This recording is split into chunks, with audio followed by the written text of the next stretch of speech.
So in this Straight Goods series, I'm going to focus primarily on the how come, as in why does that happen, and a little bit less of the how to. So it's going to be an interesting series because it's unlike any other golf series out there.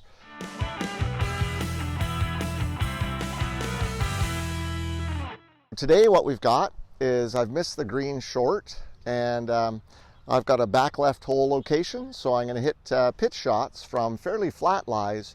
And then what I'm going to do for you is I'm going to contrast, well, what happens when my ball is on a side hill with the ball above my feet. So on a flat lie, or relatively flat lie near the green, we're going to have our standard setup, which would be ball middle of your stance, and we're going to hit a shot towards that flagstick. I'm going to give her a go right now.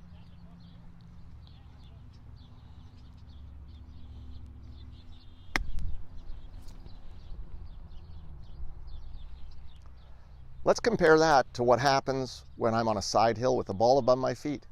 Today I've brought a special visual tool out to help you to recognize what happens when your ball's above your feet and you're hitting a pitch shot near the green. So this is actually what we call a two-headed club. It's got a couple of club faces with holes drilled in there. So you can see this one has a lot of loft on it. This is our wedge. And then down here I've got our low iron. So what ends up happening is we've got two different lofted clubs, but today we're going to show you what's the effect when the ball's above your feet and you're hitting shots off these side hill lies. So here we are setting the stage. I've missed the green and I'm on a side hill. I've got this mound beside this green and the ball is lying such that it's above my feet. I'm going to hit this shot as though I had no knowledge of how to set up for it, and just set up with a standard setup ball in the center of my stance. And well, let's see what's happening here on this type of a situation greenside. Whoa, as you can see, that thing takes off pretty hard left, and I've missed the green to the left. Well, I've made this good swing, but because I didn't make any adjustments in my starting position, my ball has missed the green to the left.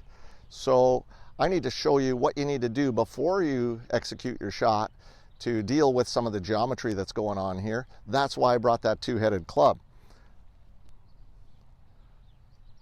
So with the two-headed club, I'm going to show you what I call the multiplier effect. It's a function of how much slope you're dealing with.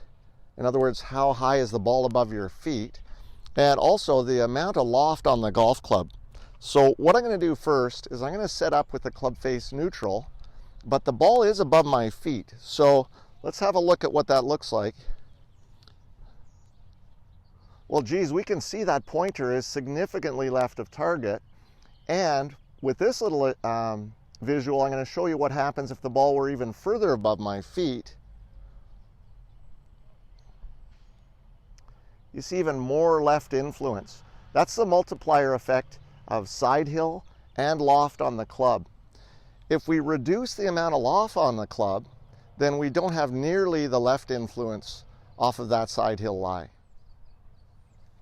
Now I've got the low lofted club with the pointer on my two-headed club, and with the ball above my feet, I do see some left influence, but it's not nearly as significant as with the wedge. And as I elevate that as though the ball were on more of a side hill, you don't see very much left influence here.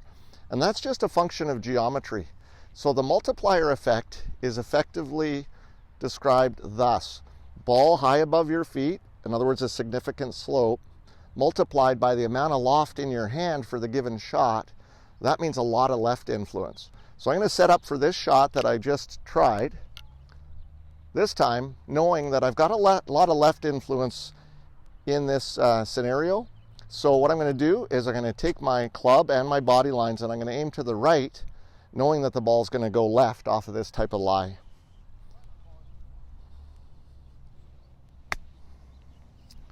Now I've got a shot that's on line, and success. My belief is if you execute a good swing, you should get some sort of a reward. So thanks for joining me for this video. If you enjoyed the video, be sure to hit the subscribe button and the thumbs up.